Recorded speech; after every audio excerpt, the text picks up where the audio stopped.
वजीर फाइनेंस हरीश राव ने कहा कि एक छोटा बच्चा अपनी मां के हाथों में जिस तरह महफूज रहता है, उसी तरह तेलंगाना भी केसीआर के हाथों में महफूज रहेगा। सिद्दीपेट में कांग्रेस के मुख्तलिफ कायदीन की बीआरएस में शमूलियत के मौके पर खिताब करते हुए हरीश राव ने कहा कि झूठे वादे करते हुए कांग्रेस इख्तिदार में आने की कोशिश कर रही है। कांग्रेस पार्टी को रियासत के अवाम से ज्यादा इख्तिदार से मोहब्बत है। उन्होंने समाज के तमाम तबकात को खबरदार किया कि वो कांग्रेस के झूठे वादों पर भरोसा ना करें, वरना कर्नाटक के अवाम की तरह धोखे में आ जाएंगे।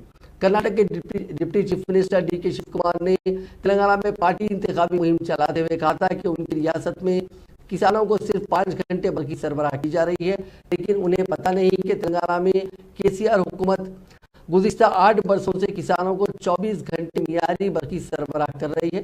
उन्होंने कहा कि तेलंगाना एक ज़माने में खुशहाली से मुतासरा इलाका था, लेकिन केसीआर की दूरअंदेशी की वजह से आज तेलंगाना की सरजमीन सरसब्ज़ व शादाब हो रही है।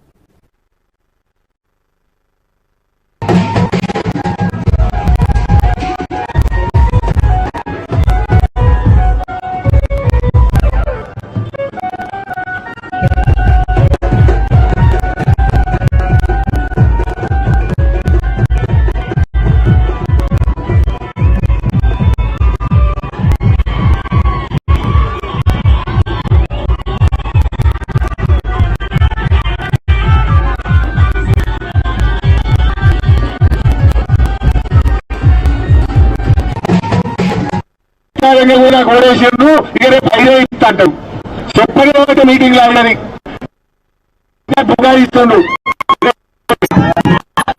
రేవంత్ రెడ్డి మాటల్లో నీతి ఎంత ఉంటుందో చెప్పాలంటే ఒక చిన్న ఉదాహరణ చెప్తా.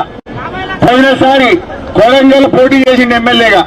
అప్పుడు నేను ఎలక్షన్ ఇన్ఛార్జ్ వెళ్తే కేసీఆర్ వెళ్తే కొడంగల్ పోయినా. నేను కొడంగల్లో పనిచేస్తుంటే ఓసారి ఉపన్యాసాలు చెప్పిండు. ఏ కొడంగల్ ఇటు నేను ఓడిపోతే రాజకీయ సన్యాసం తీసుకుంటా